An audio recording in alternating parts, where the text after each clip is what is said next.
I was thinking about how we build things in the physical world versus the digital world. Oh, yeah. Yeah, like Yeah. if you are building a bridge, every single bolt, every girder, every bag of concrete is stamped, certified, and tracked. You know exactly where it came from. Right, ideally. I mean, there is a strict chain of custody. You don't just find steel beams on the side of the road and decide to use them for a suspension bridge. Exactly. And But in software, it yeah, feels like we are doing exactly that. We're building these massive digital skyscrapers, banking apps, healthcare systems, social networks, and the developers are essentially, backing a truck up to a free loading dock on the internet and shoveling in thousands of ingredients from complete strangers. that is a terrifyingly accurate description of modern package managers. It really is the blind spot of the digital age. So, We obsess over firewalls and passwords, but we implicitly trust the building blocks inside the walls. And today, we are doing a deep dive into what happens when that trust is betrayed. We have two massive stories that just broke in February 2026. and these aren't your run-of-the-mill viruses. Yeah. We are talking about highly sophisticated software supply chain poisoning. Right. We have two distinct flavors to cover today for you all. One is a targeted, sniper-like attack on the corporate .NET world. That is the stuff that powers big enterprise. That is the NuGet attack. Yes, and the other is more of a scattergun blast, hitting the JavaScript world via NPM, which is just staggering in its scale. The contrast between them is fascinating to me. One is about precision and persistence, creating a backdoor that lives inside the application itself. Right. And the other is about mass infection and total system compromise. But both of them get past the security guards because the developer actually invited them in. That is the crucial link. The developer opened the door. So our mission today is to look under the hood. I don't want to just list malware names for the listener. We really want to understand the mechanics. How does a file move from a public repository into a production server? What is the sleight of hand these attackers are using? We are going to look at exactly how they hide. Because Yeah. in both these cases, the malware isn't just sitting there in plain sight. It is hiding in the compilation process or masquerading as legitimate cloud traffic. Let's start with the sniper, the .NET attack. This was discovered by the security firm Socket. Right. This is the campaign targeting the NuGet repository. For those listening who might not be developers, NuGet is essentially the grocery store for .NET code.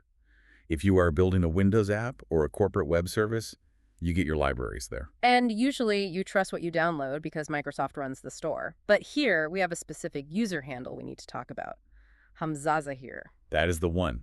They uploaded a cluster of packages back in August 2024. Wow, so a while ago. Yeah, they sat there for quite a while, dormant or at least completely undetected, Mm. until early 2026. And this wasn't just one bad apple, was it? Like it wasn't a single file that said virus.exo. No, and that is the first big insight here. This is a modular attack. Think of it like a heist movie. Okay, I like that. You don't just send one guy to rob the bank. You have the driver, the safecracker, the lookout, and the muscle. They split the job up so no single piece looks too suspicious on its own. So how does the crew assemble on a developer's laptop? It starts with the decoy. The attackers looked at a very popular, legitimate library called Encrypto. It is used for cryptography tasks, which is something almost every secure app needs. Right. And they published a package called Encryptio. Encryptio, with a Y-O at the end, like, yo, encrypt this. Exactly. It is classic typo squatting. Mm. They are banking on a developer's finger slipping, or maybe just a quick glance at a dependency list where you don't catch the spelling error. Right. Or maybe someone just assumes it is a hip new fork of the original project. Okay, so I'm a developer. It is late. I need a crypto library. I type Encryptio by mistake. I install it. Okay. Does my computer immediately start playing spooky music? No. And that is the genius of it. If you just install that one package, it might not even do anything malicious that triggers a standard antivirus. It is just the doorman. Its job is to prepare the environment. Prepare it how? It installs what are called JIT compiler hooks. Okay, we need to pause on that. JIT hooks. I know JIT stands for just-in-time compilation, but what does hooking it actually mean for you as the user? So think of it this way. When you write code in languages like C# or .NET, the code isn't machine language yet. It is like a blueprint written in English. Okay. When you run the app, the JIT compiler acts as a translator. It reads the English blueprint and shouts out instructions in binary that the computer processor can actually understand. It does this on the fly, just in time. Like a live translator at the UN, listening to the speech and speaking it out in another language in real time. Perfect analogy. Now, imagine someone bribed that translator. Oh, wow. The speaker says, "I come in peace," but the translator says, "Open the gates." The JIT hook allows the malware to intercept the translation process itself. That is wild. It means the code sitting on the hard drive looks entirely innocent. It passes the static analysis scans because the file itself isn't the weapon. The process creates the weapon only when it runs. That is incredibly sneaky. So you can scan the file all day long and find nothing, but the moment you run it, the translation gets corrupted. Precisely. And in this case, the hook is used to decrypt a payload that sets up a local proxy, specifically on localhost port 7152. A proxy usually means a middleman. Why does it need a middleman on my own laptop? To coordinate the rest of the crew. Remember I said this was a heist team? Right, the other packages. Exactly. The other packages involved, they have names like DAMA-auth2 underscore, IRAOauth 2.0, and SimpleWriter underscore. They don't work alone. They need this proxy to communicate. I have to mention these names again. DAMA-auth 2. That sounds like the most boring standard thing in the world. That is the camouflage. OAuth is the industry standard for logging in with Google or Facebook.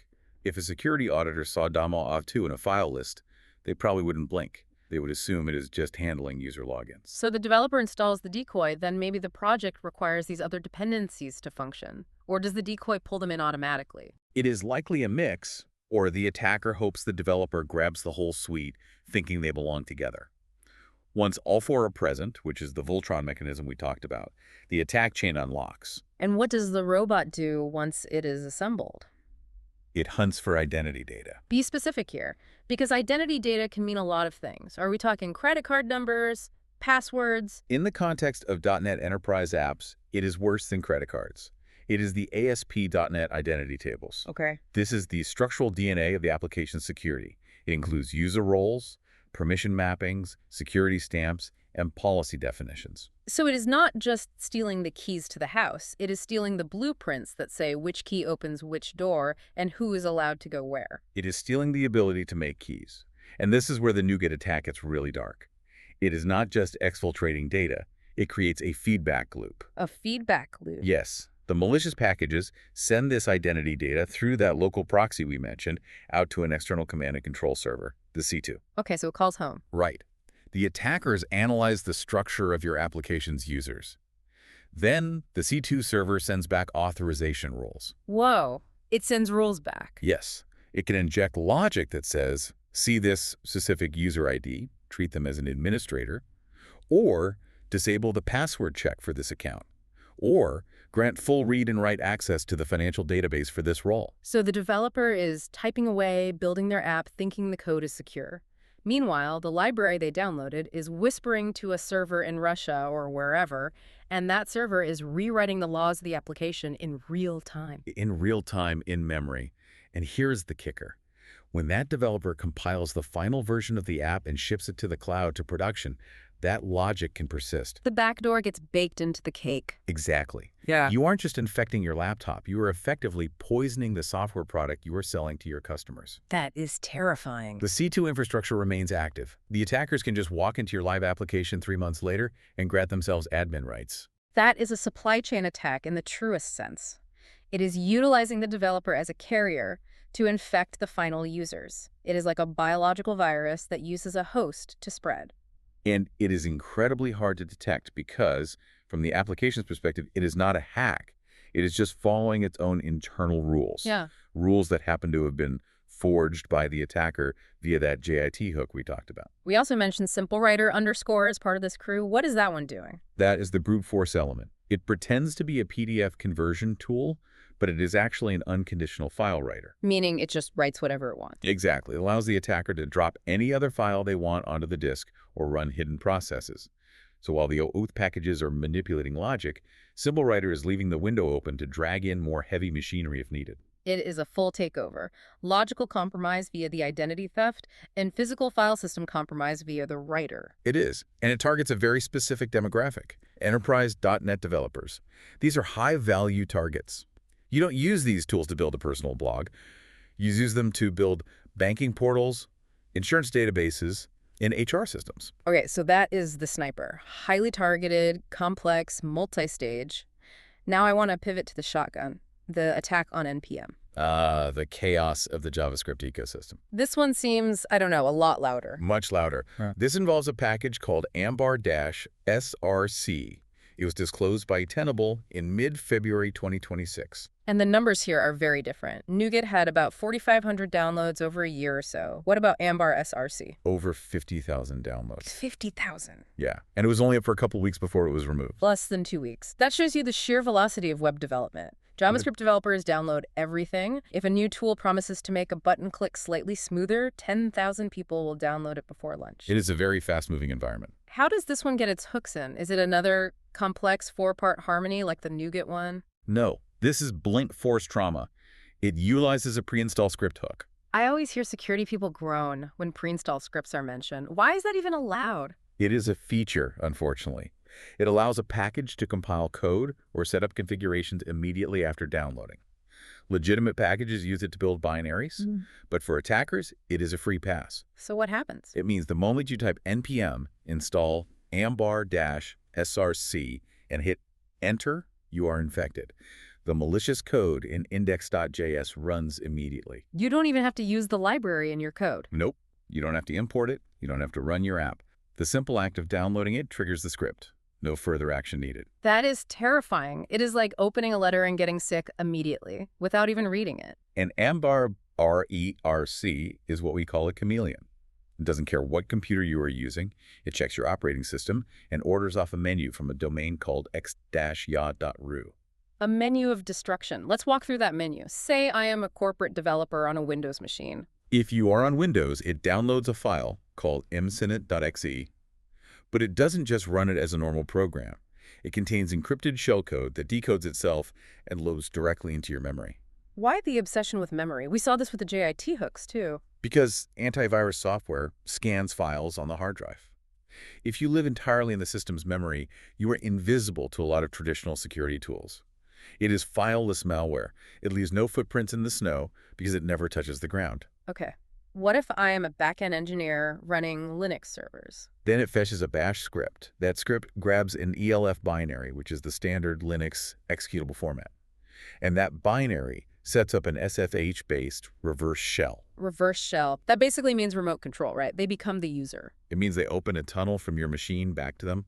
Usually, firewalls stop people from connecting into your computer, but firewalls almost always allow your computer to connect out. Ah, so they use the outbound connection. Exactly. The malware connects out to the attacker, and then the attacker rides that connection back in. Clever. And finally, the creative types. The Mac users. I feel like Mac users often think they are immune to this stuff. Macs don't get viruses, right? They definitely aren't immune here. In fact, the Mac payload here is arguably the nastiest. It uses a say script, which is Apple's automation scripting, to run JavaScript that drops an agent called appfel. Appfel. German for apple. Yes.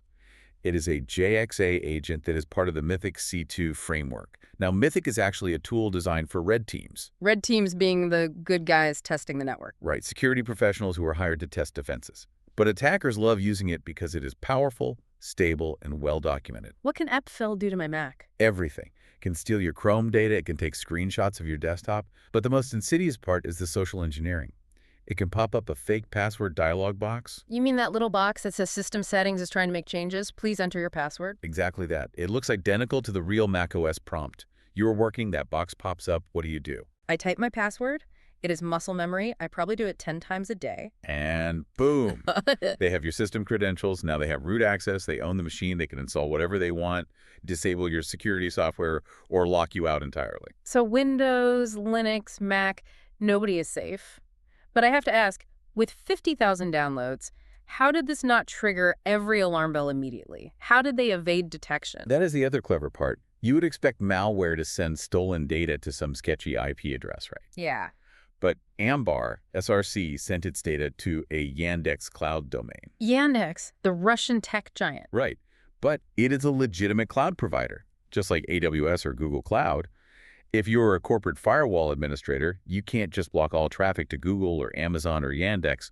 Too many legitimate apps use them. So it blends in with the noise? It is hiding in plain sight. They use the infrastructure of the internet against us. The traffic looks like normal API calls to a trusted cloud provider. You mentioned earlier that this package, Ambar SRC, looked familiar to researchers. It did. Tenable noted that this looks like a more mature variant of a previous rogue package called I ESLint-Verified-Plugin. remember that one. It targeted ESLint users. Same modus operandi, same use of dropping mythic agents like Poseidon or Abfel. Hmm. This tells us that the attackers are evolving. Like they are practicing agile development. Exactly. They release a version, see what gets caught, see what works, then they iterate and improve. They patch their bugs, which in this case means features that got detected, and release the next version. Ambar SRC is likely just the latest build of a continuous product line. That is a chilling thought. We aren't fighting a static enemy. We are fighting a development team that has a roadmap and is constantly improving their attacks. We are, and they're getting much faster at it. So let's get to the now what. The advice from Tenable for the NPM attack was pretty extreme. They called it a scorched earth reality. I don't think it is extreme. I think it is realistic. But explain that to the listener who thinks, can't I just run my antivirus and delete the file? Or just type npm uninstall ambar src. Here is the problem. Because the attacker gained full control via those reverse shells and admin access, you have lost the chain of trust. Removing the package is simply not enough. Because they might have left something else behind. Exactly. You can delete the Ambar SRE package, sure. But did the attacker use that reverse shell to install a second backdoor deep in your system files? Did they create a new user account named support admin that you won't notice for 6 months? You just don't know. You can't know. The machine must be considered fully compromised. The only safe option, the scorched earth option, is effectively wiping the system entirely and starting over. Burn the house down and rebuild it. It is the only way to be absolutely sure the ghosts are gone. That is a harsh reality check. But it highlights the severity. This isn't just annoying adware. This is total system seizure. And for the NuGet attack, the cleanup is even messier. Because the infection is in the application itself. Right. It might be in the code repository, in the build server, or actively deployed to customers. You have to audit your entire identity infrastructure. It really forces us to rethink this culture of implicit trust. We see a package that says PDF converter or oath helper, and we just invite it in. We do. We assume that because it is on a public repository like NPM or NuGet, someone must have checked it. But nobody checked it. Nobody checked it. These repositories are vending machines where anyone can put a candy bar in the slot. Microsoft and NPM, they try to scan for things, but as we saw with the JIT hooks, if the malware doesn't detonate until it is running in memory, the scanner at the door isn't going to catch it. So to summarize for you listening, we have two distinct flavors of danger here. The NuGet attack is a complex, multi-package backdoor into the applications you build. And the NPM attack is a high-volume, cross-platform seizure of your physical systems. That sums it up perfectly. Supply chain attacks are becoming incredibly sophisticated. So the takeaway is that it is no longer just about checking for typos like Encryptio. It is about inspecting the behavior of dependencies, especially those that touch identity data or run automatic installation scripts. Verify? Then maybe trust. We need to start treating dependencies as static files and start treating them as active, potentially hostile participants in our development. It brings up a final, somewhat uncomfortable thought for everyone to mull over. We have built the entire modern internet on this open source model. We stand on the shoulders of giants, but we are also standing on the shoulders of random users uploading code from nowhere. We are outsourcing our foundation to strangers. Exactly. In a world where 50,000 people downloaded a malicious tool in under 2 weeks, how do we actually verify the digital ingredients in the software we use every single day? Is this model of downloading the internet actually sustainable? That is the question we have to answer next. Well, check your dependencies, folks. Thanks for diving in with us today. Stay safe out there.